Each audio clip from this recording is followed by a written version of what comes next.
কাইফা হালুকা, কেমন আছো তুমি? ভালো। তুমি কেমন আছো? আমিও ভালো আছি। ওই খেজুর গাছের নিচে এসে দাঁড়াইছি তোমার লগে কথা করার লিগে। তুমি সেই খেজুর গাছের নিচে খাড়াই আছো? হ্যাঁ, এই জায়গাটাই আমার ভালো লাগে, শান্তি ঠান্ডা। তোমার এই খেজুর গাছের সূর্য ডুবে নাই? না না, সৌদি আরব না, তার একটু টাইম লাগবে ডুবতে। তুমি কই আন্দার আন্দার লাগতেছে? বিল পারে? না, আমি বিলের পাড়ে দাঁড়ায় নাই, আমি তোমার খেজুর গাছ থেকে খেজুর পাড়ার জন্য আসছি।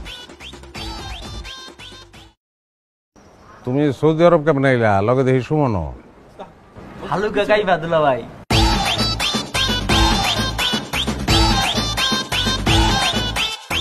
ব্যানারটা ছেড়ে দে আলম। এই জন্য তো কই খেজুর কেন পাকে।